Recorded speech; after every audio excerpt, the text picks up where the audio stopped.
ಜೀವ ಅದರ ಉಪಾಸನೆಗೆ ತಕ್ಕಂತೆ, ಸಾಧನೆಗೆ ತಕ್ಕಂತೆ ಸಿದ್ಧಿಯನ್ನು ಪಡೆಯುತ್ತದೆ. ಹಾಗಾಗಿ ಸಾಧನೆಯಲ್ಲಿ ತಾರತಮ್ಯ ಇದ್ದಾಗ ಅದರ ಸಿದ್ಧಿಯಲ್ಲಿ ಕೂಡ ತಾರತಮ್ಯ ಇದೆ. ಅವನ ಸಾಧನೆ ಹೆಚ್ಚಿದ ಹಾಗೆ, ಹೆಚ್ಚು ಸಾಧನೆ ಮಾಡಿದ ಹಾಗೆ ಹೆಚ್ಚು ಜ್ಞಾನ ಬಂದಾಗ ಹೆಚ್ಚು ಭಕ್ತಿ. ಯಾವಾಗಲೂ ಅಷ್ಟೆಲ್ಲ, ಒಂದು ವಸ್ತು ಹೆಚ್ಚು ಹೆಚ್ಚು ತಿಳಿದ ಹಾಗೆ ನಮಗೆ ಅದರ ಬಗ್ಗೆ ಹೆಚ್ಚು ಹೆಚ್ಚು ಗೌರವ ಬರುತ್ತೆ. ತಿಳಿಯೋದು ಅಂದರೆ ಅದರ ಮಹತ್ವ ತಿಳಿದಾಗ. ಮಹತ್ವ ಇಲ್ಲ ಅಂತ ತಿಳಿದಾಗ ಗೌರವ ಕಮ್ಮಿ ಆಗುತ್ತೆ. ಒಂದೋ ಹೆಚ್ಚಾಗಬೇಕು ತಿಳುವಳಿಕೆಯಿಂದ, ಒಂದೋ ಕಮ್ಮಿ ಆಗಬೇಕು. ಒಂದು ವಸ್ತು ನಮಗೀಗ ಈ ಪ್ರಪಂಚದ ಬಗ್ಗೆ ಬಹಳ ಪ್ರೀತಿ ಇದೆ, ಅದನ್ನು ತಿಳಿತಾ ಪ್ರಪಂಚದಲ್ಲಿ ಏನು ಇಲ್ಲ ಅಂತ ತಿಳಿದಾಗ ಗೌರವ ಕಮ್ಮಿ ಆಗುತ್ತೆ. ಭಗವಂತನ ಮಹತ್ವ ತಿಳಿದಾಗ ಗೌರವ ಹೆಚ್ಚಾಗುತ್ತೆ. ಹೀಗೆ ಒಂದು ಕಡೆ ಗೌರವ ಕಮ್ಮಿ ಆಗುತ್ತೆ, ಒಂದು ಕಡೆ ಹೆಚ್ಚಾಗುತ್ತೆ. ತಿಳುವಳಿಕೆಯಿಂದ ಗೌರವ ಹೆಚ್ಚಾಗುವುದಕ್ಕೆ ಭಕ್ತಿ ಅಂತ ಹೇಳೋದು. ಅದರಿಂದ ನಮ್ಮ ಸಾಧನೆಯಲ್ಲಿ ಜ್ಞಾನ ಹೆಚ್ಚಾದ ಹಾಗೆ ಭಕ್ತಿ ಹೆಚ್ಚಾಗ್ತಾ ಹೋಗುತ್ತೆ. ಜ್ಞಾನ ಭಕ್ತಿ ಹೆಚ್ಚಾದ ಹಾಗೆ ಅದರ ಫಲವಾಗಿ ಆನಂದ ಹೆಚ್ಚಾಗುತ್ತೆ. ಇದು ಸಾಧನೆ ಮತ್ತು ಸಿದ್ಧಿಗಳಲ್ಲಿ ಇರತಕ್ಕಂಥ ಒಂದು ವ್ಯವಸ್ಥೆ. ಇದನ್ನು ಅದು ನಿಯತವಾಗಿ ಜೀವದಲ್ಲಿ ಸ್ವಭಾವಗತವಾಗಿದೆ ಹೊರತು ಯಾರೋ ಒಬ್ಬನು ಹಾಗಾಗಿ ಹೆಚ್ಚು ಸಾಧನೆ ಮಾಡಿ ಹೆಚ್ಚು ಆನಂದ ಪಡೆಯುವುದಲ್ಲ, ನಾನು ಹೆಚ್ಚು ಸಾಧನೆ ಮಾಡ್ತೇನೆ ಆಗೋಲ್ಲ.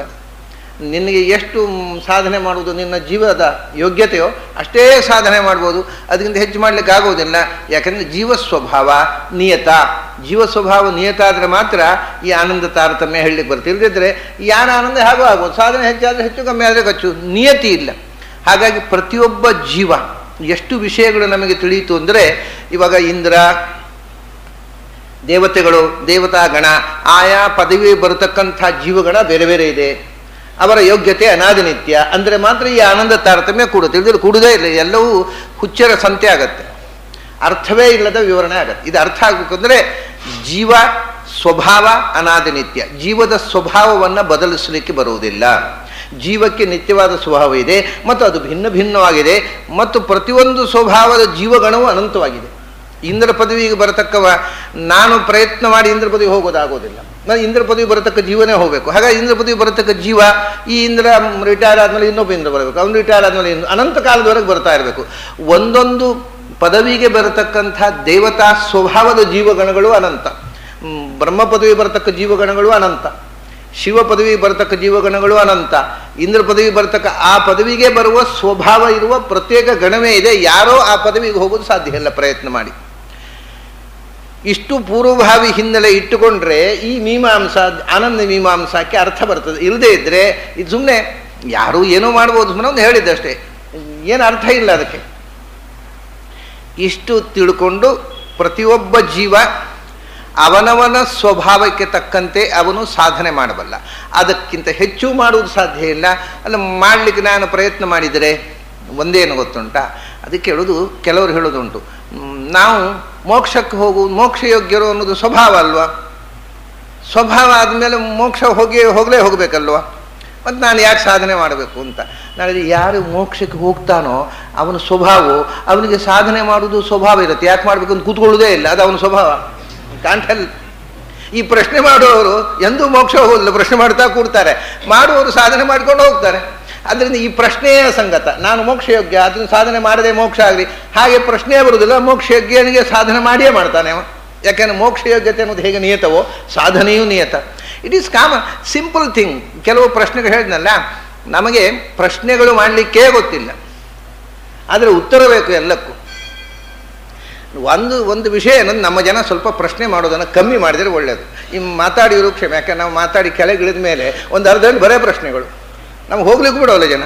ಏನು ಪ್ರಶ್ನೆಗಳು ಅಂದರೆ ತಲೆ ಹರಟೆ ಪ್ರಶ್ನೆಗಳೇ ಅಲ್ಲ ಅವು. ಪ್ರಶ್ನೆ ಮಾಡುವುದನ್ನು ಬಿಟ್ಟರೆ ಬಹಳ ಕ್ಷೇಮ. ಯಾಕೆ, ಯಾರಿಗೆ ಉತ್ತರ ಕೊಡೋರಿಗೂ ಕ್ಷೇಮ, ನಿಮ್ಗೆ ಮಾಡುವವರಿಗೂ ಕ್ಷೇಮ. ಯಾಕಂದ್ರೆ ನಿಮ್ಮ ತಲೆಯಲ್ಲೇ ಉತ್ತರ ಹೊಳೆಯುತ್ತೆ. ಈ ಯಾರ್ಯಾರಿಗೂ ತೊಂದರೆ ಕೊಡೋದು ಉಳಿಯುತ್ತದೆ. ನೀವೇ ಕಾಮನ್ ಸೆನ್ಸ್ ಬೆಳೆಸಿಕೊಂಡ್ರೆ ನಿಮ್ಮ ಎಲ್ಲ ಪ್ರಶ್ನೆಗಳಿಗೂ ಉತ್ತರ ಇದೆ.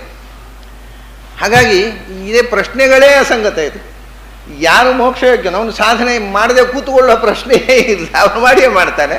ಯಾರು ಮುಕ್ತಿಯೋಗ್ಯನಲ್ವೋ ಅವನಿಗೆ ಇಷ್ಟು ಓದಿದ್ರೂ ಸಾಧನೆ ಮಾಡೋಲ್ಲ, ಯಾಕೆಂದರೆ ಅವನು ಸ್ವಭಾವ ಇಲ್ಲ ಮಾಡೋದು. ಕೃಷ್ಣ ಇದನ್ನು ಹೇಳ್ತಾನೆ ನೋಡಿ, ಮಿಥ್ಯೈಷ ವ್ಯವಸಾಯಸ್ಥೆ ಪ್ರಕೃತಿಸ್ತ್ವಾಂ ನಿಯೋಕ್ಷತಿ ಸ್ವಭಾವಸ್ತು ಪ್ರವರ್ತತೆ. ಎಷ್ಟು ಕಡೆ ಹೇಳ್ತಾನೆ, ನಿನ್ನ ಸ್ವಭಾವ ಏನೋ ಅದನ್ನು ನೀನು ಮಾಡ್ತಿ, ಏನು ಆರ್ಗ್ಯುಮೆಂಟ್ ಮಾಡಿ ಉಪಯೋಗ ಇಲ್ಲ. ಅದಕ್ಕೆ ಜೀವಕ್ಕೆ ಅದರದ್ದೇ ಅದು ಸ್ವಭಾವ ಇದೆ, ಸ್ವಭಾವ ತಕ್ಕಂತೆ ಗತಿ ಇದೆ. ಏನು ವಾಕ್ಯಾರ್ಥ ಮಾಡಿ ಏನು ಉಪಯೋಗ ಇಲ್ಲ. ಹಾಗೆ ಯಾಕೆ ಮಾಡಬೇಕು, ಹೀಗೆ ನಿನ್ನ ಸ್ವಭಾವ ಅದು ಅದನ್ನು ಮಾಡಬೇಕು ಅಷ್ಟೇ. ಸ್ವಭಾವಸ್ತು ಪ್ರವರ್ತತೆ. ನಾವು ವಾದ ಮಾಡೋದಷ್ಟೇ, ನಮ್ಮ ಸ್ವಭಾವದಂತೆ ಜೀವ ನಡೀತಾ ಇರ್ತದೆ. ಹಾಗಾಗಿ ಜೀವ ಸ್ವಭಾವ ಅದಕ್ಕೆ ತಕ್ಕಂತೆ ಭಿನ್ನ ಭಿನ್ನವಾದ ಸ್ತರಗಳು, ಸಾಧನೆಯಲ್ಲಿ ಭೇದ, ಸಿದ್ಧಿಯಲ್ಲಿ ಭೇದ. ಆ ಜೀವ ಸ್ವಭಾವದ ಒಂದು ಸರ್ವೋತ್ಕೃಷ್ಟ ಜೀವ ಅಂದರೆ ಚತುರ್ಮುಖ ಬ್ರಹ್ಮ, ಅವನು ಶತಾನಂದ. ಅದರ ನಂತರ ಅದಕ್ಕಿಂತ ಹೆಚ್ಚು ಸಾಧನೆ ಮಾಡುವ ಇನ್ನೊಂದು ಜೀವ ಇಲ್ಲ. ಇಷ್ಟು ವಿಷಯಗಳನ್ನು ನಾವು ತಿಳ್ಕೊಂಡೆವು.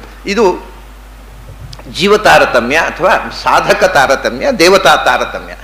ಇದಾದ ಮೇಲೆ ಈ ಎಲ್ಲ ಉಪಾಸನೆ ಯಾರಿಗೋಸ್ಕರವೋ ಅಂಥವನ ಹತ್ರ ನಾವು ತಿಳ್ಕೊಂಡು, ಆ ತಿಳಿವಿನ ಕೊನೆ ಅಲ್ವಾ ಈ ತಾರತಮ್ಯ ತಿಳ್ಕೊಂಡು ಏನು, ಈ ಶತಾನಂದನಿಗಿಂತಲೂ ಅನಂತಾನಂದನಾದವ ಭಗವಂತ, ಅಲ್ಲಿಗೆ ಹೋಗ್ಬೇಕು. ಅಲ್ಲಿಗೆ ಹೋಗ್ಲಿಕ್ಕೆ ಇದು ಮೆಟ್ಲು. ಇವೆಲ್ಲ ಈ ತಾರತಮ್ಯ ಅನ್ನೋದು ಸಾಧನೆಯಲ್ಲಿ ಮೆಟ್ಲುಗಳು ಹೊರತು ಇದೇ ಉಪ್ಪರಿಗೆ ಅಲ್ಲ. ಉಪ್ಪರಿಗೆ ಅಂದರೆ ಭಗವಂತ, ಭಗವಂತನ ಹತ್ರ ಹೋಗ್ಲಿಕ್ಕೆ ಇವು ಮೆಟ್ಲುಗಳು. ಈ ತಾರತಮ್ಯ ಭಗವಂತನನ್ನು ಹೇಗೆ ತಿಳ್ಕೊಳ್ಬೇಕು? ಸಯಶ್ಚಾಯಂ ಪುರುಷೇ ಯಶ್ಚಾಸಾವಾದಿತ್ಯೇ ಸ ಏಕಃ ಅಂದರು. ಭಗವಂತ ಇದೆಲ್ಲಕ್ಕಿಂತ ಆಚೆಗೆ ಇರತಕ್ಕ ಭಗವಂತ. ಆಚೆಗೆ ಅಂದರೆ ಎಲ್ಲಿ? ಇಲ್ಲೇ ಇದ್ದಾನೆ. ಆಚೆಗೆ ಅಂದರೆ ಆಚೆಗೆ ಹೋಗೋದು ಬಿಡಿ, ಇಲ್ಲೇ ಇದ್ದಾನೆ. ಸಯಶ್ಚಾಯಂ ಪುರುಷೇ, ಹೀಗೆ ಭಗವಂತನನ್ನು ಉಪಾಸನೆ ಮಾಡತಕ್ಕ ಪುರುಷ ಇದ್ದಾನಲ್ಲ, ಸಾಧಕ ಪುರುಷ, ಕ್ಷರ ಪುರುಷ. ಪುರುಷದಲ್ಲಿ 3 ಥರ ಇದೆ: ಕ್ಷರ ಪುರುಷ, ಅಕ್ಷರ ಪುರುಷ, ಉತ್ತಮ ಪುರುಷ ಅಂತ. ಈ ಉತ್ತಮ ಪುರುಷನ ಹತ್ರ ಹೋಗುವ ಈ ಕ್ಷರ ಪುರುಷ ಅಂದರೆ ದೇಹದ ಮೂಲಕ ಹುಟ್ಟಿ ಸಾಯುವ ಪುರುಷ, ಜೀವ ಅಂತ ಅರ್ಥ. ಪುರುಷ ಅಂದರೆ ಗಂಡಸ್ಸು ಅಂತ ಅರ್ಥ ಅಲ್ಲ, ಜೀವ ಅಂತ ಅರ್ಥ. ಪುರದಲ್ಲಿ ಇರುವ ಜೀವ, ಸಾಧನ ಶರೀರದಲ್ಲಿ ಇರುವ. ಪುರ ಅಂತ ಅನ್ನೋದಕ್ಕೆ ಸಾಧನ ಶರೀರ ಅಂತ ಅರ್ಥ. ಅದರಲ್ಲಿ ಇರುವವ ಪುರುಷ ಅಂದರೆ ಸಾಧನ ಶರೀರದಲ್ಲಿ ಇರುವ ಜೀವ, ಸಾಧಕ ಜೀವ ಅಷ್ಟೇ. ಪುರುಷ ಶಬ್ದಕ್ಕೆ ಸರಿಯಾದ ನಿರ್ವಚನ ಲಭ್ಯವಾದ ಉಪನಿಷತ್ ಕಾಲದ ಅರ್ಥ ಪುರುಷ ಅಂದರೆ ಸಾಧಕ ಜೀವ. ಅದು ಯಾವುದು? ಗಂಡಸು ಆಗ್ಬೋದು, ಹೆಂಗಸು ಆಗ್ಬೋದು. ಪುರುಷ ಅಂದರೆ ಗಂಡಸ್ಸು ಅಂತ ಅರ್ಥ ಅಲ್ಲ. ಅದು ಪುರುಷ ಅಂದರೆ ಗಂಡಸ್ಸು ಅಂತ ಅರ್ಥ ಬಂದದ್ದು ಬೇಕಿದ್ರೆ ಮತ್ತೆ ಹೆಣ್ಮಕ್ಳು ಆಕ್ಷೇಪ. ಪುರುಷ ಪ್ರಧಾನವಾದ ಸಮಾಜದಲ್ಲಿ ಆ ಅರ್ಥ ಬಂತು, ವೇದದಲ್ಲಿ ಆ ಅರ್ಥ ಇಲ್ಲ. ವೇದದಲ್ಲಿ ಪುರುಷ ಅಂದರೆ ಗಂಡು ಅಥವಾ ಹೆಣ್ಣು, ಸಾಧಕ ಜೀವ. ಪುರದಲ್ಲಿ ಅಂದರೆ ಪುರ ಅಂದರೆ ಪರ್ಫೆಕ್ಟ್ ಬಾಡಿ. ಯಾವ ಪುರದಲ್ಲಿ ಅಂದರೆ ಯಾವ ಶರೀರದಲ್ಲಿ ಭಗವಂತನ ಉಪಾಸನೆ ಮಾಡುವುದಕ್ಕೆ ಸಾಧ್ಯವಾಗುತ್ತೋ ಅದು ಪರ್ಫೆಕ್ಟ್ ಪುರ ಬಾಡಿ, ಅದೇ ಪುರ ಅಂದರೆ ಸಾಧನ ಶರೀರ, ಅದರಲ್ಲಿರುವವ ಪುರುಷ. ಹಾಗಾಗಿ ಪುರುಷೇ ಅಂದರೆ ಒಂದರ್ಥ ಸಮಸ್ತ ಜೀವರಲ್ಲಿ, ಇನ್ನೊಂದರ್ಥ ಸಾಧಕ ಉಪಾಸನೆ ಮಾಡೋದು ನನ್ನೊಳಗೆ ಅಂತಾನೆ. ಪುರುಷೇ, ನಾನು ಸಾಧಕ ಜೀವ, ನನ್ನ ಶರೀರದ ಒಳಗೆ ಭಗವಂತ ಇದ್ದಾನೆ, ನನ್ನೊಳಗೆ, ನನ್ನ ಶರೀರದೊಳಗೆ, ನನ್ನ ಜೀವ ಸ್ವರೂಪದೊಳಗೆ ಬಿಂಬರೂಪದಿಂದ. ಈ ಸಯಶ್ಚಾಯಂ ಪುರುಷೇ, ನನ್ನೊಳಗೆ ಇರತಕ್ಕ ಭಗವಂತ ಏನಿದ್ದಾನೆ ಅಂದರೆ ಪ್ರತಿಯೊಬ್ಬ ಜೀವನ ಸ್ವಭಾವವನ್ನು ನೇಮನ ಮಾಡಿಕೊಂಡು ತೃಣದಿಂದ ಹಿಡಿದು ಬ್ರಹ್ಮ ಚತುರ್ಮುಖನ ತನಕ ಎಲ್ಲ ಪುರುಷರಲ್ಲಿಯೂ ಇರುವ ಸಾಧಕ ಜೀವನಲ್ಲಿಯೂ ಇರತಕ್ಕಂಥ ಭಗವಂತ ಏನಿದ್ದಾನೆ ಅವನಂತಾರೆ ಪುರುಷೇ. ಈ ಸಾಧನೆ ಮಾಡತಕ್ಕಂಥ ಜೀವದಲ್ಲಿ ಇರತಕ್ಕಂಥ, ಸಾಧನೆ ಮಾಡತಕ್ಕಂಥ ಜೀವ ಅಂದರೆ ಮನುಷ್ಯ ಜೀವ ಅಷ್ಟೇ ಅಲ್ಲ. ಪುರುಷ ಅನ್ನೋದಕ್ಕೆ ಅನೇಕ ಹೇಳಿದರೆ ಮನುಷ್ಯ, ನಾವು ಪುರುಷರು ಅನ್ನುವಾಗ ಅಲ್ಲಿ ಗಂಡಸರು ಅಂತ ಅರ್ಥ ಅಲ್ಲ, ಮನುಷ್ಯ ಜೀವರು ಅಂತ ಅರ್ಥ. ಅದು ನಾನು ಯಹ ಅಂತ ಹೇಳಿದರೆ ಅರ್ಥ ಇದ್ದ ಹಾಗೆ.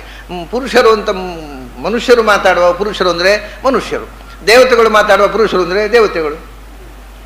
ಅದು ಯಾರು ಹೇಳ್ತಾರೆ ಆ ಶಬ್ದವನ್ನು ಅವರಿಗೆ ಸಂಬಂಧಪಟ್ಟ ಅರ್ಥ ಬದಲಾಗುತ್ತೆ. ಈಗ ಈ ಮಂತ್ರವನ್ನು ನಾವು ಅನುಸಂಧಾನ ಮಾಡುವಾಗ ಸಯಶ್ಚಾಯಂ ಪುರುಷೇ ಅಂದರೆ ಪುರುಷರಲ್ಲಿಂದ ಮನುಷ್ಯ ಜೀವರಲ್ಲಿ ತುಂಬಿರತಕ್ಕಂಥ ಭಗವಂತ ಏನಿದ್ದಾನೆ ಅವನು ಪುರುಷೇ ಅಂದರೆ ನಾನು ಒಬ್ಬ ಪುರುಷ, ಹೇಳತಕ್ಕವ ಸಾಧಕ. ನಾನು ಮಾತ್ರ ಅಲ್ಲ, ಎಲ್ಲ ಸಾಧಕರಲ್ಲಿಯೂ ಎಲ್ಲ ಮನುಷ್ಯರಲ್ಲಿಯೂ ತುಂಬಿರತಕ್ಕಂಥ ಅಂತರ್ಯಾಮಿಯಾಗಿ ದೇಹದೊಳಗೆ ಜೀವ ಸ್ವರೂಪದೊಳಗೆ ತುಂಬಿರತಕ್ಕ ಭಗವಂತ.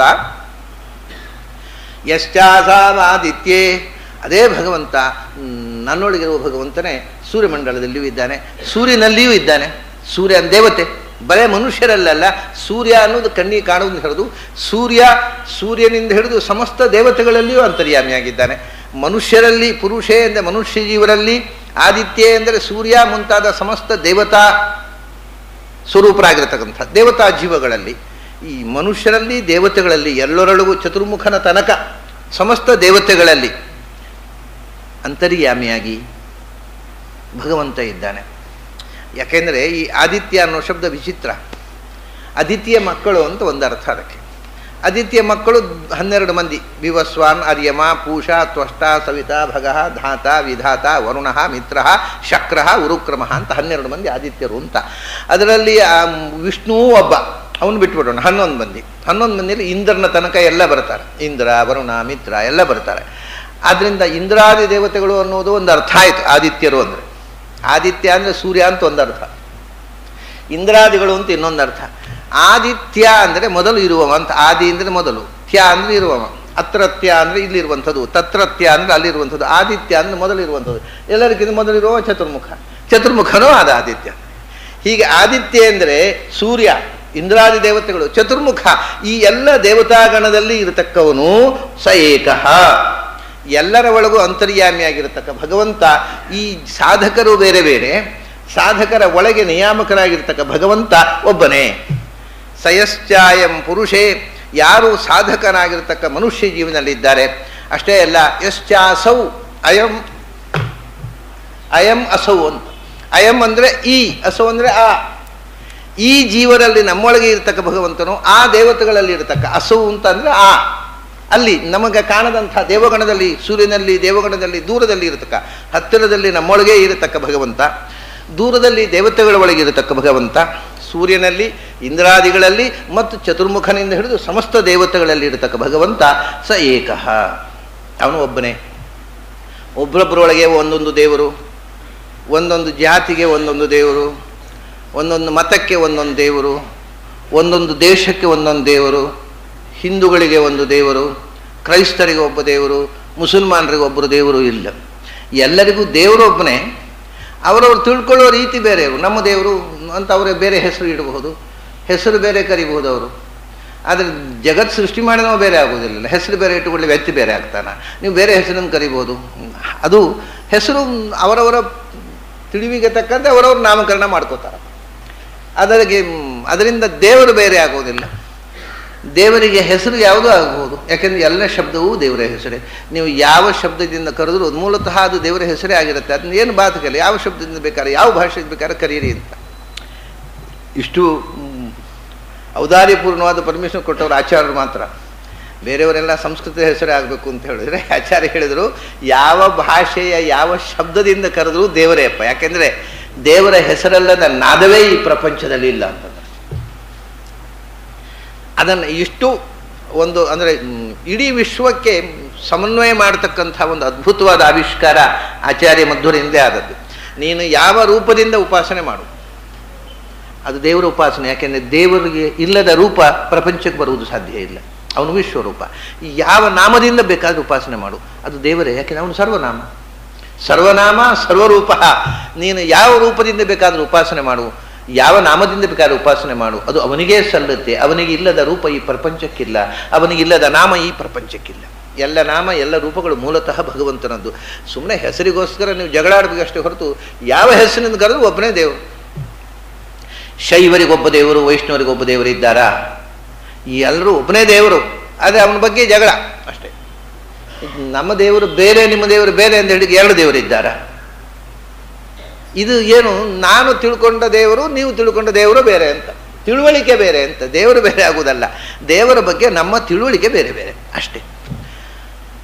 ಹಾಗಾಗಿ ದೇವರ ಬಗ್ಗೆ ಜಗಳ ಎಲ್ಲಿದೆ, ದೇವರ ಬಗ್ಗೆ ಅನುಸಂಧಾನ ಮಾಡುವ ರೀತಿ ತಪ್ಪು ಅಂತ ಚರ್ಚೆ ಬರ್ಬೋದು. ದೇವರು ಬೇರೆ ಅಲ್ಲ, ದೇವರ ಬಗ್ಗೆ ನಮ್ಮ ತಿಳುವಳಿಕೆ ತಪ್ಪು. ನೀವು ತಿಳ್ಕೊಂಡ ರೀತಿಯಲ್ಲಿಲ್ಲ, ದೇವರು ಹೀಗಿದ್ದಾನೆ ಅದು ಹೇಳ್ಬೋದು. ಹೆಸರು ಯಾವ ಹೆಸರಿನಿಂದ ಕರೆದರೂ ಅದು ಭಗವಂತನ ಹೆಸರೇ. ಭಗವಂತನ ಹೆಸರು ಅಲ್ಲದ ಶಬ್ದವೇ ಪ್ರಪಂಚದ ಯಾವ ಭಾಷೆಯಲ್ಲೂ ಇಲ್ಲ. ಅದರಿಂದ ಎಲ್ಲರ ಒಳಗೂ, ಎಲ್ಲ ದೇವತೆಗಳ ಒಳಗೂ, ಎಲ್ಲ ಮನುಷ್ಯರ ಒಳಗೂ, ಎಲ್ಲ ಜೀವದ ಒಳಗೂ ಅಂತರ್ಯಾಮಿಯಾಗಿರ್ತಕ್ಕ ಭಗವಂತ ಸ ಏಕಃ, ಅದು ಒಂದೇ. ಅದು ಒಂದೊಂದು ಕಡೆ ಒಂದೊಂದು ದೇವರು, ಅಥವಾ ಒಂದೊಂದು ಕಲ್ಪದಲ್ಲಿ ಒಬ್ಬೊಬ್ಬರು ದೇವರು, ಒಂದೊಂದು ಕಲ್ಪಕ್ಕೆ ಬ್ರಹ್ಮ ಬೇರೆ ಆಗ್ತಾನೆ, ಎಲ್ಲ ದೇವತೆಗಳು ಬೇರೆ ಆಗ್ತಾರೆ, ದೇವರು ಬೇರೆ ಆಗೋದಿಲ್ಲ. ಎಲ್ಲ ಅನಾದಿ ಅನಂತ ಕಾಲದವರೆಗೆ, ದೇಶ ಕಾಲಗಳಲ್ಲಿ ಅನಾದಿ ಅನಂತ ದೇಶ, ಅನಾದಿ ಅನಂತ ಕಾಲದಲ್ಲಿ, ಅನಾದಿ ಅನಂತ ಕಾಲದವರೆಗೆ ತುಂಬಿರುವ ಅನಾದಿ ಅನಂತ ಗುಣಪೂರ್ಣವಾದ ವಸ್ತು ಒಂದೇ. ಅದನ್ನು ಹೆಚ್ಚಾನ್ಯತ್ರಿಕಾಲಾತೀತಂ ತದಪ್ಯೋಂಕಾರ ಏವ. ಓಂಕಾರದಿಂದ ವಾಚ್ಯವಾಗಿರತಕ್ಕಂಥದ್ದು 3 ಕಾಲದಿಂದ ಅತೀತ. ಉಳಿದವರೆಲ್ಲ 3 ಕಾಲಕ್ಕೆ ಬದ್ಧರು. ಆ ಕಾಲದಲ್ಲಿ ಇದ್ರು ಸ್ವಾಮಿ, ಹಿಂದೆ ಇದ್ರು, ಈಗಿಲ್ಲ, ಹೊರಟೋದ್ರು. ಅದು ಕಾಲಾತೀತರಲ್ಲ. ತ್ರಿಕಾಲಾತೀತವಾದ್ದು ಎಲ್ಲ ಕಾಲದಲ್ಲೇ ಇರಬೇಕು. ಅದು ಕಾಲಬದ್ಧತೆ ಇಲ್ಲದೆ ಇರತಕ್ಕಂಥದ್ದು, ಅದು ಒಂದೇ ಇರುವುದು. ಅಂಥ ವಸ್ತು ಜಗತ್ತಿನಲ್ಲಿ ಒಂದೇ. ತದಪ್ಯೇಕ ಏವ, ಅದನ್ನ ಸ ಏಕಃ ಅಂದರೆ ಅವನ ಜೊತೆಗೆ ಅವಿನಾಭೂತವಾದ ಇನ್ನೊಂದು ತತ್ವ ಇದೆ, ಪ್ರಕೃತಿ ಮತ್ತು ಪುರುಷ. ಇದು ಕಾಲಾತೀತ, ಹುಟ್ಟು ಸಾವುಗಳ ಲೇಪವೇ ಇಲ್ಲದೆ ಇರತಕ್ಕಂಥ ಎರಡು ತತ್ವಗಳಿವೆ. ಒಂದು ಪ್ರಕೃತಿ, ಅದು ಅವನ ನಿತ್ಯಾಭಿಯೋಗಿನಿ, ಅವನ ಸಂಸಾರ. ಬದು ಬಿಟ್ಟರೆ ಇನ್ಯಾವುದೂ ಇಲ್ಲ. ಹೀಗೆ ಸ ಏಕಃ ಅನ್ನೋದಕ್ಕೆ ಒಂದು ಅರ್ಥ, ಅಂಥವನು ಒಬ್ಬನೇ, ಇನ್ನೊಬ್ಬನಿಲ್ಲ, ಎರಡು ದೇವರಿಲ್ಲ. ಇದು ಒಂದರ್ಥ. ಇನ್ನೊಂದು ಅರ್ಥ, ಈ ಏಕಃ ಅನ್ನುವುದರಿಂದ ನಾವು ಅನುಸಂಧಾನ ಮಾಡತಕ್ಕಂಥ ತುಂಬ ಅಂಶಗಳಿವೆ. ಅಂಥವನು ಒಬ್ಬನೇ ಅಂತ ಅರ್ಥ ಆಯ್ತು. ಈಗ ಅವನು ಒಬ್ಬನೇ ಅಂದರೆ ಅಂಥವನು ಒಬ್ಬನೇ, ಉಳಿದವರು ಅನೇಕ ಇದ್ದಾರೆ. ಅಂಥವನು ಇನ್ನೊಬ್ಬನಿಲ್ಲ, ಅದ್ವಿತೀಯ, ಅಸದೃಶ ಅವನು. ಇದು ಒಂದು ಅರ್ಥ. ಇನ್ನೊಂದು ಅರ್ಥ, ಏಕಃ ಅಂದರೆ ಒಂದೇ ಅಂತ, ಅವನಲ್ಲಿ ಎರಡಿಲ್ಲ. ಸಹ ಏಕಃ, ಎಲ್ಲವೂ ಒಂದೇ. ಅಂದರೆ ಅವನ ಅವಯವ, ಅವನ ಕ್ರಿಯೆ, ಅವನ ಗುಣ, ಅವನ ಜ್ಞಾನಾನಂದಾದಿಗಳು, ಅವನ ಅವತಾರಗಳು, ಅವನ ಮೂಲರೂಪ ಎಲ್ಲವೂ ಏಕಃ, ಒಂದೇ, ಅಖಂಡವಾಗಿ ಏಕಃ. ಅಲ್ಲಿ ಭೇದ ಇಲ್ಲ, ಅವನಲ್ಲಿ ಅಂತರ್ಭೇದ ಇಲ್ಲ. ಇದು ಇಲ್ಲಿ ಅನೇಕ, ಸಹ ಏಕಃ. ಯಾಕೆಂದರೆ ಇದೆಲ್ಲ ಅನೇಕ. ಇಲ್ಲಿ ನೀವು ಬೇರೆ, ನಾವು ಬೇರೆ, ಒಬ್ಬೊಬ್ಬರು ಬೇರೆ ಬೇರೆ ಬೇರೆ ಬೇರೆ ಬೇರೆ, ಒಬ್ಬೊಬ್ಬರಿಗೆ ಕೈ ಬೇರೆ, ಕಾಲು ಬೇರೆ, ಇಂದ್ರಿಯಗಳು ಬೇರೆ, ಎಲ್ಲ ಅನೇಕ. ಇಲ್ಲಿ ಅವನು ಸ ಏಕಃ. ಅಲ್ಲಿ ಅವನ ಇಂದ್ರಿಯಗಳು, ಅವಯವಗಳು, ಗುಣಗಳು, ಕ್ರಿಯೆಗಳು, ರೂಪಗಳು, ಅವತಾರಗಳು ಎಲ್ಲ, ಶರೀರ ಅವನು, ಅವನ ಶರೀರ ಅವನು, ಅವನ ಅವತಾರ ಎಲ್ಲ ಒಂದೇ, ಅಖಂಡ. ಅಲ್ಲಿ ಅಂತರ್ಭೇದ ಇಲ್ಲ. ಅವನು ಏಕ, ಇದು ಅನೇಕ, ಎಲ್ಲ ಅರ್ಥದಲ್ಲಿ ಅವನು ಒಬ್ಬನೇ, ಅಂಥವನು ಇನ್ನೊಬ್ಬನಿಲ್ಲ. ಆಮೇಲೆ ಇನ್ನೊಂದು ಅರ್ಥ, ಏಕಃ ಅಂದರೆ ಮುಖ್ಯ, ಸರ್ವೋತ್ತಮ ಅವನು. ಆದ್ದರಿಂದ ಸ ಏಕಃ. ಏಕಃ ಅಂದರೆ ಅವನೊಬ್ಬನೇ ಸರ್ವೋತ್ತಮ. ಏಕಃ ಅನ್ನೋದಕ್ಕೆ ಪ್ರಧಾನ ಅಂತ ಅರ್ಥ. ಸಂಸ್ಥೆಯಲ್ಲಿ ಏಕಃ ಎಲ್ಲಕ್ಕಿಂತ ಪ್ರಧಾನ, ಸರ್ವೋತ್ತಮವಾದ ವಸ್ತು ಅದು. ಆಗ ಏಕಃ ಅಂದರೆ ಒಂದೇ, ಒಬ್ಬನೇ ಮತ್ತು ಸರ್ವೋತ್ತಮ. ಮೂರು ಅರ್ಥದಲ್ಲಿ ಈ ಶಬ್ದವನ್ನು ಶಾಸ್ತ್ರದಲ್ಲಿ ಭಗವಂತನೇ ಬಳಸ್ತಾರೆ. ಸ ಏಕಃ ಅಂತ. ಈಗ ಸ ಯಶ್ಚಾಯಂ ಪುರುಷೇ ಯಶ್ಚಾಸಾವಾದಿತ್ಯೇ ಅನ್ನುವುದನ್ನು ಒಂದು ಅರ್ಥದಲ್ಲಿ ನೋಡಿದೆವು ನಾವು, ಪುರುಷೇ ಆದಿತ್ಯ ಅಂತ. ಇನ್ನೊಂದು ಮುಖದಿಂದ ನೋಡ್ಲಿಕ್ಕೆ ಉಂಟಿದ್ದನ್ನು ಏನು ಅಂದರೆ, ನಾವು ದೇವರ ಪೂಜೆ ಮಾಡ್ತೇವೆ. ದೇವರ ಪೂಜೆ ಮಾಡುವಾಗ, ಮನೆಯಲ್ಲಿ ಪೂಜೆ ಮಾಡುವುದಾದರೆ ಆವಾಹನೆ ಮಾಡುವಾಗ ಹೃತ್ಕಮಲ ಮಧ್ಯ ನಿವಾಸಿಯಾಗಿರತಕ್ಕಂಥ ಭಗವಂತನನ್ನು ಪ್ರತಿಮಾಯಾಮ ಆವಾಹಯಾಮಿ ಅಂತೇವೆ. ದೇವಸ್ಥಾನದಲ್ಲಿ ಸಾರ್ವಜನಿಕ ಪೂಜೆ ಆದರೆ ನಿಮ್ಮ ಹೃದಯದಿಂದ ಆವಾಹನೆ ಮಾಡಿಬಿಡಿ, ಅದು ಎಲ್ಲರ ಹೃದಯದಿಂದ ಅಲ್ಲಿ ಆವಾಹನೆಗೊಳ್ಬೇಕು. ಆದ್ದರಿಂದ ಆದಿತ್ಯ ಮಂಡಲಸ್ಥಂ ನಾರಾಯಣಂ ಪ್ರತಿಮಾಯಾಮ ಆವಾಹಯಾಮಿ ಎಂಥದ್ದು. ಅದೇನು ಅಲ್ಲಿ ಎಲ್ಲರಿಗೂ ಸಂಬಂಧಪಟ್ಟದ್ದು. ಆದ್ದರಿಂದ ಎಲ್ಲರನ್ನೂ ಬೆಳಗಿಸುವ ಸೂರ್ಯಮಂಡಲದಿಂದ ಆವಾಹನ ಮಾಡಿರಿ. ನಿಮ್ಮ ಪರ್ಸನಲ್ ಪೂಜೆ, ನನ್ನ ಹೃದಯದ ಒಳಗೆ ನನ್ನ ಬದುಕಿಗೆ ಬೆಳಕು ನೀಡಿದ ಭಗವಂತನನ್ನು ಆವಾಹನೆ ಮಾಡ್ತೀನಿ ಅಂದರೆ ಪೂಜೆ ಮಾಡಿರಿ. ನಿಮ್ಮ ಹೃದಯದ ಒಳಗೆ ಇರತಕ್ಕ ಬಿಂಬರೂಪದ ಪೂಜೆ ನಿಮಗೆ, ಊರಿನವರಿಗೆಲ್ಲ ಅಲ್ಲ. ಊರಿನವರಿಗಾಗುವಾಗ ಎಲ್ಲರಿಗೂ ಅವನು ಬಿಂಬ ಸೂರ್ಯ.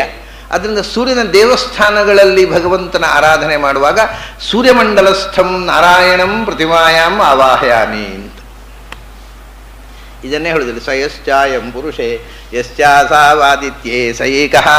ಯಾಕೆ ಅಂದರೆ ನಿಮ್ಮ ಹೃದಯದೊಳಗಿರತಕ್ಕ ಭಗವಂತನೇ ಆದಿತ್ಯ ಮಂಡಲದಲ್ಲಿರುವುದು. ಆದ್ದರಿಂದ ನಿಮ್ಮ ಸ್ವಂತ ಪೂಜೆಗೆ ಹೃದಯದಿಂದ ಆವಾಹನೆ ಮಾಡಿ, ದೇವಸ್ಥಾನದ ಸಾರ್ವಜನಿಕವಾಗಿರತಕ್ಕ ಆರಾಧನೆಗೆ ಸೂರ್ಯಮಂಡಲದಿಂದ ಮಾಡಿ. ಯಾಕೆಂದರೆ ಸೂರ್ಯಮಂಡಲದಲ್ಲಿರುವವನು ಅವನೇ, ನಿಮ್ಮ ಹೃದಯದೊಳಗಿರುವವನು ಅವನೇ. ಅಂದರೆ ದೇವತೆಗಳಲ್ಲಿ ಸೂರ್ಯಮಂಡಲವನ್ನು ವಿಶೇಷವಾಗಿ ಉಲ್ಲೇಖ ಮಾಡಿದ್ದಕ್ಕೆ ಒಂದು ವಿಶೇಷ ಕೃತ್ಯ ಇದೆ. ಆಗ ಅದಕ್ಕೊಂದು ಬೇರೆ ರೀತಿಯ ಕೃತ್ಯ ಹೇಳಿದೆ. ಈಗ ನಮ್ಮ ಹೃದಯ ಮತ್ತು ಸೂರ್ಯಮಂಡಲ, ಇಲ್ಲಿ ಇರುವವನೇ ಅಲ್ಲಿ ಇದ್ದಾನೆ. ಅಂದರೆ ಇನ್ನೊಂದು, ಎಲ್ಲರ ಹೃದಯದೊಳಗೆ ಇರುವವನೇ ಆದಿತ್ಯನೊಳಗಿದ್ದು ಇಡೀ ವಿಶ್ವದಲ್ಲಿ ತುಂಬಿದ್ದಾನೆ. ಪಿಂಡಾಂಡದೊಳಗಿರುವವನೇ ಬ್ರಹ್ಮಾಂಡದೊಳಗಿದ್ದಾನೆ. ಇದು ಇನ್ನೊಂದು ಅರ್ಥ. ಯಾಕೆಂದರೆ ಬ್ರಹ್ಮಾಂಡದೊಳಗೆ ತುಂಬಿದವನು ಅಂತ ಹೇಳುವುದಕ್ಕೆ ಒಳ್ಳೆಯ ದೃಷ್ಟಾಂತ ಸೂರ್ಯ. ಸೂರ್ಯಪ್ರಕಾಶ ಇಡೀ ವಿಶ್ವವನ್ನು ತುಂಬುತ್ತೆ. ಹೀಗೆ ಸೂರ್ಯನಲ್ಲಿ ಇದ್ದು ಬ್ರಹ್ಮಾಂಡವನ್ನು ತುಂಬಿದ್ದಾನೆ, ನಮ್ಮ ಒಳಗಿದ್ದು ಪಿಂಡಾಂಡವನ್ನು ತುಂಬಿದ್ದಾನೆ. ಪಿಂಡಾಂಡ ಮತ್ತು ಬ್ರಹ್ಮಾಂಡಗಳ ಒಳಗೆ ತುಂಬಿರುವ ಅನಂತ ಶಕ್ತಿ ಅವನೇ, ಸ ಏಕಃ. ಆಮೇಲೆ ಇನ್ನೊಂದು ಉಪಾಸನೆ ಇದೆ, ಸ ಯಶ್ಚಾಯಂ ಪುರುಷೇ ಯಶ್ಚಾಸಾವಾದಿತ್ಯೇ. ಭಗವಂತನನ್ನು ನಮ್ಮ ಹೃದಯದಲ್ಲಿ ಮತ್ತು ನಮ್ಮ ಕಣ್ಣಿನಲ್ಲಿ ಎರಡು ವಿಧ ಉಪಾಸನೆ ಇದೆ. ಅಕ್ಷಿಯಲ್ಲಿ ಭಗವಂತ ಇದ್ದಾನೆ, ಕಣ್ಣಿನಲ್ಲಿ ವಾಮನ ನಾಮಕನಾದ ಭಗವಂತ ಕಣ್ಣಿನಲ್ಲಿದ್ದಾನೆ. ಆದ್ದರಿಂದ ನಮ್ಮ ಕಣ್ಣು ಇಡೀ ದೇಹದಲ್ಲಿ ಬಹಳ ಮುಖ್ಯವಾದ ಅವಯವ ಆಯಿತು. ಕಣ್ಣು ಎಷ್ಟು ಅಂದರೆ ಎರಡು ಮುಖ್ಯತೆ ಅದರಲ್ಲಿ ಗಮನಿಸಬೇಕಾದ್ದು ನೀವು. ಒಂದು, ಕಣ್ಣು ದೇಹದಲ್ಲಿ ನಮ್ಮ ಎಲ್ಲ ಭಾಗಗಳನ್ನೂ ಕೂಡ, ದೇಹದ ಸಮಸ್ತ ಭಾಗವನ್ನು ಕೂಡ ನಾವು ದಿನಾ ಕನಿಷ್ಠ ಒಂದು ಬಾರಿ ಆದರೂ ಸೋಪ್ ಹಾಕಿ ತೊಳಿಬೇಕು. ಅಂದರೆ ಸೋಪು ಅಂತ ಹೇಳಿ ನಾನು ಸೋಪ್ ಹಾಕಬಾರ್ದು, ಹಾಕ್ತಾರೆ, ಏನು ಮಾಡೋದು? ಸೋಪ್ ಹಾಕಿದರೆ ದೇಹದ ಕೊಳೆ ಹೋಗೋದಿಲ್ಲ, ಪೂರ ದೇಹ ಕೊಳೆ ಆಗತ್ತೆ. ಯಾಕಂದ್ರೆ ಸುಣ್ಣ ಹಾಕಿ ತಿಕ್ಕುವುದು, ಅದು ಮತ್ತಷ್ಟು ಗಲೀಜಾಗತ್ತೆ. ಮೈ ಸುಣ್ಣದ ಅಂಶ ಸೇರಿಕೊಂಡು ಸುಟ್ಟು ಹೋಗುತ್ತೆ ಚರ್ಮ. ಪ್ರಾರಬ್ಧ ಕರ್ಮ ಬದುಕಿದ್ದಾಗಲೇ ಸುಟ್ಟುಕೋಬೇಕು ಅಂತ ಆಸೆ ಇದ್ದವ್ರನ್ನ ಏನು ಮಾಡ್ಲಿಕ್ಕೆ ಬರ್ತದೆ? ಸುಟ್ಟುಕೋತಾರೆ. ಅಂದರೆ ಸೋಪ್ ಹಾಕೋದಂದ್ರೆ ಮೈಯನ್ನು ಸುಟ್ಟುಕೊಳ್ಳೋದು ಅಂತ ಅರ್ಥ. ಸ್ವಲ್ಪ ಯೋಚನೆ ಮಾಡಿದರೆ ಯಾರೂ ಸೋಪ್ ಹಾಕೋದಿಲ್ಲ. ಆದರೆ ಅಭ್ಯಾಸ ಆಗಿಬಿಟ್ಟಿದೆ ಸ್ವಾಮಿ, ಅದನ್ನು ಬಿಡ್ಲಿಕ್ಕಾಗತ್ತಾ ಅಂತ. ಹೌದು, ನಮಗೆ ಕೆಲವು ದುರಭ್ಯಾಸಗಳು ಆಗಿಬಿಟ್ಟ ಮೇಲೆ ಅದು ಇನ್ನೇನಾಗತ್ತೆ ಗೊತ್ತಾ? ಇನ್ನೊಂದು 2 ತಲೆಮಾರು ಹೋಗಲಿ, ಅದು ಬ್ರಹ್ಮದೇವರ ಕಾಲದಿಂದ ಅನಾದಿಯಿಂದ ಸೋಪ್ ಇದ್ದದ್ದು ಶುರು ಮಾಡ್ತಾರೆ ನಮ್ಮ ಪಂಡಿತರು. ಅದೊಂದು ಚಟ ಇದೆ ನಮಗೆ, ಅನಾದಿಯಿಂದ ಇದ್ದದ್ದು ಅದನ್ನು ಬಿಡಬಾರ್ದು ಅಂತ. ಅನಾದಿ ಅನೂಚಾನ ಸಂಪ್ರದಾಯ ಪ್ರಾಪ್ತ. ಬ್ರಹ್ಮದೇವರು ಸೋಪ್ ಹಾಕ್ತಿದ್ರು, ಅದನ್ನ ನಾವು ಹಾಕೋದು ಶುರು ಮಾಡ್ತಾರೆ ಪಂಡಿತರು. ಇದೊಂದು ದೊಡ್ಡ ರೋಗ ನಮ್ಮ ಪಂಡಿತರಿಗೆ, ಬ್ರಹ್ಮದೇವರ ಕಾಲದಿಂದ ಬಂದದ್ದು ಅಂತ. ಯಾವುದು ಏನು ಅಂತ ಐತಿಹಾಸಿಕ ಪ್ರಜ್ಞೆ ಇಲ್ಲದೆ ಮಾತಾಡೋದು. ಸರಿ, ಮೈ ತೊಳಿತೇವೆ. ಹಿಂದಿನವರು ನಿಜವಾಗಿ ಮೈಯನ್ನು ನಿಜವಾಗಿ ಸ್ವಚ್ಛ ಮಾಡುವ ಮಣ್ಣಿನಿಂದ ಮೈಯ ಮಣ್ಣನ್ನು ತೊಳಿತಿದ್ರು. ಅವ ನಿಜವಾಗಿ ಮಣ್ಣು ಹೋಗ್ತಿತ್ತು. ಈಗ ಹೋಗುವುದಿಲ್ಲ, ಸುಟ್ಟು ಹೋಗುತ್ತೆ. ಆದರೂ ಏನೊಂದು ಹೋದ ಹಾಗೆ ಅನಿಸುತ್ತಲ್ಲ. ಸರಿ, ಏನೋ ಒಂದು ಹಾಕ್ಕೊಂಡು ತೊಳಿತೇವೆ. ನಾವು ನಿತ್ಯ ತೊಳೆಯದೆಯೂ ಅತ್ಯಂತ ಸ್ವಚ್ಛವಾಗಿರುವಂಥ ವಸ್ತು ಕಣ್ಣು ಮಾತ್ರ. ಅದನ್ನು ತೊಳಿಲಿಕ್ಕಾಗೋದಿಲ್ಲ, ಅದಕ್ಕೆ ಸೋಪ್ ಹಾಕಿ ತೊಳಿಲಿಕ್ಕಾಗೋದಿಲ್ಲ. ಅದು ತೊಳೆಯೋದು ಬೇಡ. ಅದಕ್ಕೆ ಏನೂ ಕೊಳೆ ಆಗುವುದಿಲ್ಲ. ಕೊಳೆ ಕಸ ಏನಾದರೂ ಬಿದ್ದರೂ ಕೂಡ ವರ್ತಮನಿ ಗಚ್ಚತಿ, ಅದು ತಕ್ಷಣ ಕಣ್ಣಲ್ಲಿ ನೀರನ್ನು ಅದೇ ಒಳಗಿಂದ ಟ್ಯಾಪ್ ವಾಟರ್ ಹೊರಗೆ ಹಾಕಿ ತೊಳೆದು ಹೊರಗೆ ಕಳಿಸಿಬಿಡ್ತದೆ. ಕಣ್ಣಿನಲ್ಲಿ ಏನಾದರೂ ಕೊಳೆ ಬಿದ್ದರೂ ಅದು ರಿಜೆಕ್ಟ್ ಮಾಡ್ತದೆ, ಕೂಡಲೇ ಕ್ಲೀನ್ ಮಾಡಿಬಿಡ್ತದೆ. ಅದು ನೀರು ವಾಶ್ ಮಾಡಿ ಕಳಿಸ್ಬಿಡ್ತದೆ. ಕಣ್ಣಿನ ರೆಪ್ಪೆ ಕೆಳಗಿನಿಂದ ಹರ್ಕೊಂಡು ಬಂದುಬಿಡುತ್ತೆ. ಅದು ಬಂದು ಕೂತರು ರೆಪ್ಪೆ ಇಲ್ಲಿ ಎಡೆಯಲ್ಲಿ ಕೂತ್ಕೊಳ್ತೆ, ಮತ್ತೆ ನಾವು ತೆಗಿಬೇಕಷ್ಟೇ. ಕಣ್ಣಿನ ಭಾಗದಲ್ಲಿ ಕೊಳೆ ಕೊಡೋದಿಲ್ಲ. ಧೂಳಿನ ಕಣ ಬಿದ್ದರೂ ಅದು ಕೂಡಲೇ ಕೆಳಕ್ಕೆ ಜಾರಿ ಕೆಳಗೆ ಬಿದ್ದ ಕೂಡಲೇ ಅಲ್ಲಿಂದ ಒಳಗಿನಿಂದ ಟ್ಯಾಪ್ ವಾಟರ್ ಬರಲಿ ಶುರುವಾಗುತ್ತೆ. ನೀರು ಬಂದಾಯಿತು, ಅದನ್ನು ತೊಳೆದು ಕೆಳಗೆ ಬಿಸಾಡಿ ಆಯಿತು. ಇಷ್ಟು ಸ್ವಚ್ಛವಾದ ಕ್ಲೀನಿಂಗ್ ಪ್ರೋಸೆಸ್ ಇದೆ ಕಣ್ಣಿಗೆ, ದೇಹದ ಬೇರೆ ಯಾವ ಭಾಗಕ್ಕೂ ಇಲ್ಲ. ಮತ್ತೆಲ್ಲ ನಾವು ತೊಳ್ಕೋಬೇಕು. ಯಾಕೆ? ಅದಕ್ಕೆ ಕಾರಣ ಹೇಳಿದ್ರು, ಕಣ್ಣಿನಲ್ಲಿ ವಾಮನ ಇದ್ದಾನಪ್ಪ, ಭಗವಂತನ ವಿಶೇಷ ಸನ್ನಿಧಾನ ಇದೆ. ಅದರಿಂದ ಅದನ್ನು ಸದಾ ಸ್ವಚ್ಛವಾಗಿರ್ತಾನೆ. ಅದು ಭಗವಂತನ ವ್ಯವಸ್ಥೆ. ಯಾಕೆಂದ್ರೆ ಅವನು ಇರಲಿಕ್ಕೆ ಅವನು ಕ್ಲೀನ್ ಮಾಡಿಸಿಬಿಡ್ತಾನೆ, ಏನು ಕೊಳೆ ತಾಗಲಿಕ್ಕೂ ಬಿಡೋಲ್ಲ. ಅದು ವಾಮನ ನಾಮಕನ ಮಧ್ಯೆ ವಾಮನಮಾಸೀನಂ ವಿಶ್ವೇ ದೇವಾ ಉಪಾಸತೆ. ಅನೇಕ ದೇವತೆಗಳಿದ್ದಾರೆ ಕಣ್ಣಿನ ಮಧ್ಯದಲ್ಲಿ ವಾಮನ. ಆ ದೇವತೆಗಳೆಲ್ಲ ಸ್ವಚ್ಛ ಮಾಡಿ ಇಟ್ಟಿರ್ತಾರೆ ಭಗವಂತನಿಗೆ, ನಮಗೇನು ಕೆಲಸವೇ ಇಲ್ಲ. ಇದು ಒಂದು.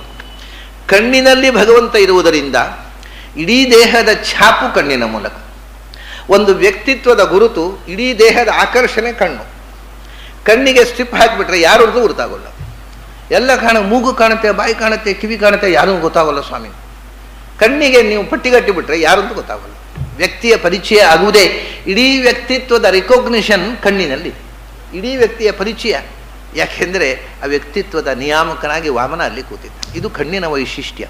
ಅದನ್ನೇ ಹೇಳೋದು. ಸಯಶ್ಚಾಯಂ ಪುರುಷೇ, ನಮ್ಮ ಹೃದಯ ಕಮಲದಲ್ಲಿ ಮತ್ತು ನಮ್ಮ ಜಠರದೆಲ್ಲ ವೈಶ್ವಾನರನಾಗಿ, ನಮ್ಮ ಹೃದಯದಲ್ಲಿ ಬಿಂಬನಾಗಿ, ಮತ್ತು ಯಶ್ಚಾಸೋ ಆದಿತ್ಯೇ, ಸೂರ್ಯನಿಂದ ನಿಯಮಿತವಾದ ಸೂರ್ಯಾಭಿಮಾನವಾದ ಕಣ್ಣಿನಲ್ಲಿ ಎಲ್ಲ ಕಡೆ ಇರುವವನು ಭಗವಂತ ಒಬ್ಬನೇ.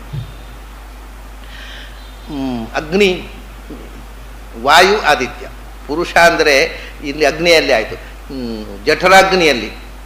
ಹೃದಯದಲ್ಲಿ ಪ್ರಾಣ, ಪ್ರಾಣದೇವರೊಳಗೆ ಪಂಚಪ್ರಾಣ, ಪ್ರಾಣಾಗ್ನೇಯವ ವಾಯುವಿನಲ್ಲಿ, ಆದಿತ್ಯನಲ್ಲಿ. ಅಗ್ನಿ, ವಾಯು, ಆದಿತ್ಯ ಪ್ರತೀಕಗಳಲ್ಲಿ ಹೊರಗಿನಿಂದ, ಹಾಗೆ ನಮ್ಮ ದೇಹದೊಳಗೆ ಆದಿತ್ಯ ಸ್ಥಿತನಾಗಿ, ಆದಿತ್ಯನು ಕಣ್ಣಿನ ದೇವತೆ, ಕಣ್ಣಿನ ದೇವತೆ ಆದ ಆದಿತ್ಯನೊಳಗೆ ಭಗವಂತ.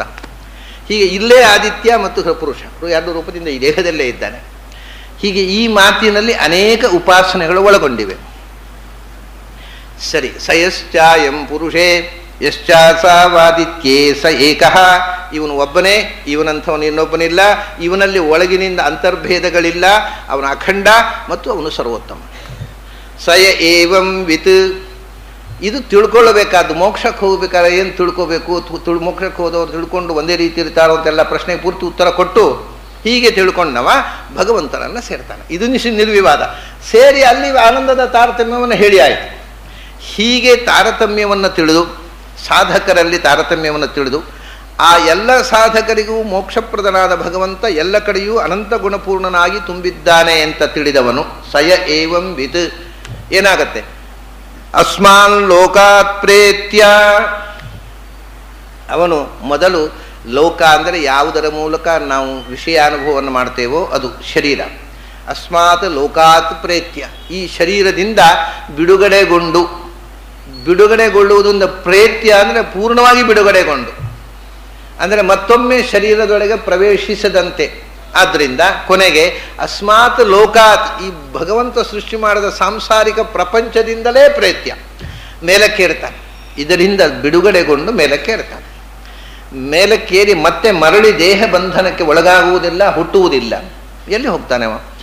ಏತಂ ಅನ್ನಮಯಮಾತ್ಮಾನಂ ಉಪಸಂಕ್ರಾಮತಿ, ಏತಂ ಪ್ರಾಣಮಯಮಾತ್ಮಾನಂ ಉಪಸಂಕ್ರಾಮತಿ, ಏತಂ ಮನೋಮಯಮಾತ್ಮಾನಂ ಉಪಸಂಕ್ರಾಮತಿ, ಏತಂ ವಿಜ್ಞಾನಮಯಮಾತ್ಮಾನಂ ಉಪಸಂಕ್ರಾಮತಿ, ಏತಂ ಆನಂದಮಯಮಾತ್ಮಾನಂ ಉಪಸಂಕ್ರಾಮತಿ.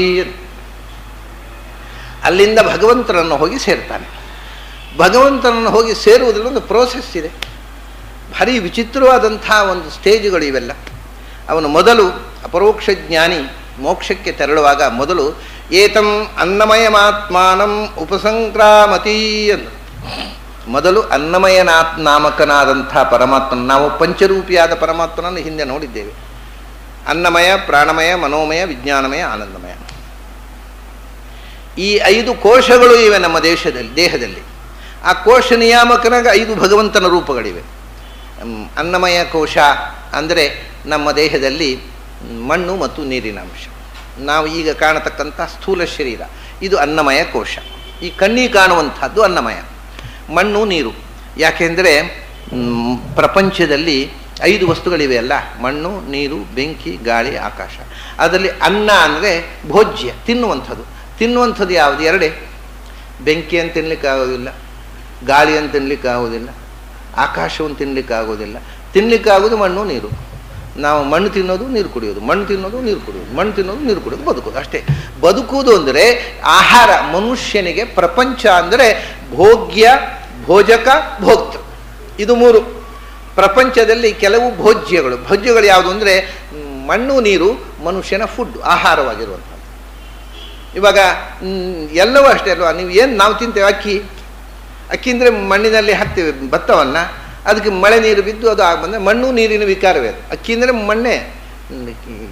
ಯಾರಾದರೂ ಅನ್ನ ತಿನ್ನೋದು, ನಾನು ಮಣ್ಣು ತಿನ್ನೋದಲ್ಲ ಅಂತ ಹೇಳುವುದಕ್ಕೇನೂ ಅರ್ಥ ಇಲ್ಲ. ಅನ್ನ ತಿನ್ನೋರು ಮಣ್ಣು ತಿನ್ನೋದೇ. ಅನ್ನವೂ ಮಣ್ಣಿನ ವಿಕಾರ. ಸ್ವಲ್ಪ ಸೀರಿಯಸ್ ಆಗಿ ಯೋಚನೆ ಮಾಡಿದರೆ ಮನುಷ್ಯ ತಿನ್ನೋದು ಎಲ್ಲರೂ ಮಣ್ಣೇ ತಿನ್ನೋದು. ಮಣ್ಣಿನ ವಿಕಾರ ಅಲ್ಲದ್ದು ತಿನ್ನಲಿಕ್ಕೆ ಆಗುವುದಿಲ್ಲ. ತಿನ್ನಬೇಕಾದ್ರೆ ಮಣ್ಣು ಬೇಕು. ಅದರಿಂದ ಮಣ್ಣು ಮತ್ತು ನೀರು ಮನುಷ್ಯನ ಫುಡ್ಡು, ಅದು ಅನ್ನಮಯ ಕೋಶ. ಮಣ್ಣು ನೀರಿನಿಂದ ಅನ್ನಮಯ ಕೋಶ. ಆಹಾರವನ್ನು ಪ್ರಿಪೇರ್ ಮಾಡುವವರು 3 ಜನ: ಬೆಂಕಿ, ಗಾಳಿ, ಆಕಾಶ. ಇದು 3 ಇಲ್ಲದಿದ್ರೆ ಆಹಾರ ಪ್ರಿಪೇರ್ ಆಗೋದಿಲ್ಲ. ಈಗ ನೋಡಿ, ಆ ಮಣ್ಣು ನೀರು, ನೆಲಕ್ಕೆ ಹಾಕಿದ ಭತ್ತ ಅದು ನೆಲದಲ್ಲಿ ಸೇರಿ ಆದಮೇಲೆ ಗಿಡವಾಗಿ ಬೆಳೆದು ಅದರಲ್ಲಿ ಮಳೆಯ ನೀರು ಬಿದ್ದು ಅದು ತೆನೆಯಾಗಿ ರೂಪುಗೊಳ್ಳಬೇಕಾಗಿದ್ದರೆ, ಮಣ್ಣು ಭತ್ತದ ತೆನೆಯಾಗಿ, ಭತ್ತವಾಗಿ, ಅಕ್ಕಿಯಾಗಿ ರೂಪುಗೊಳ್ಳಬೇಕಾಗಿದ್ದರೆ ಏನು ಬೇಕು? ಬೆಂಕಿ, ಗಾಳಿ, ಅದು ಸೂರ್ಯಪ್ರಕಾಶ ಬೇಕು. ಮೇಲಿನಿಂದ ಸೂರ್ಯನ ಪ್ರಕಾಶ, ಬರೇ ಮಳೆ ಬಿದ್ದರೆ ಸಾಲದು. ಸೂರ್ಯಪ್ರಕಾಶದಿಂದ ಯಾವುದಾದ್ರೂ ಒಂದು ವಸ್ತು ಪೂರ್ತಿ ಪಕ್ವ ಆಗಬೇಕಾಗಿದ್ದರೆ ಬೆಂಕಿ ಬೇಕು. ಹೋಗ್ಕೊಳ್ಳಿ. ಆಮೇಲೆ ಆ ಅಕ್ಕಿಯನ್ನು ನಾವು ಊಟ ಮಾಡಬೇಕಾಗಿದ್ದರೆ ಒಲೆಯಲ್ಲಿ ಬೆಂಕಿ ಬೇಕು. ಅದರಿಂದ ಬೆಂಕಿ ಅನ್ನುವುದು ಪಾಚಕ ಶಕ್ತಿ, ಭೋಜ್ಯಕ್ಕೆ ಭೋಜಕ. ಅದು ನಿಮಗೆ ಫುಡ್ ಪ್ರಿಪೇರ್ ಮಾಡುವಂಥ ಬೆಂಕಿ. ಆಮೇಲೆ ಗಾಳಿ ಬೇಕು. ಯಾಕೆಂದರೆ ಒಳಗಿನಿಂದ ಊಟ ಮಾಡಿದ್ದು ಪಚನೆ ಮಾಡತಕ್ಕಂಥವ್ರು ಪ್ರಾಣಾಗ್ನಿಗಳೇ, ಪ್ರಾಣಾಪಾನ ವ್ಯಾನೋದಾನ ಸಮಾನರು. ಒಳಗಿನಿಂದ ಗಾಳಿ ಸಂಚಾರ ಮಾಡ್ತಾ ಆ ಪ್ರಾಣಾಗ್ನಿ ಏನು ಮಾಡುತ್ತೆ? ಒಳಗಿನಿಂದ ಆ ಲೈಫ್ ಎನರ್ಜಿ ಅದು ಒಳಗಿನಿಂದ ಉಂಡ ಅನ್ನವನ್ನು ಎಲ್ಲೆಲ್ಲಿಗೆ ಯಾವ್ಯಾವ ಆಹಾರದ ಭಾಗ ಹೋಗಬೇಕು ಅದನ್ನು ಒಳಗೆ ಕಳಿಸಿ, ಯಾವುದು ಬೇಡೋ ಅದನ್ನು ಮಲಮೂತ್ರ ಹೊರಗೆ ಕಳಿಸಿ, ಎಲ್ಲವನ್ನು ಮಾಡತಕ್ಕಂಥದ್ದು ಪ್ರಾಣತತ್ವದ ಕೆಲಸ. ಪ್ರಾಣಾಪಾನ ವ್ಯಾನೋದಾನ ಸಮಾನ. ಗಾಳಿ ಬೇಕು. ಇದೆಲ್ಲ ಆಗಬೇಕಾದ್ರೆ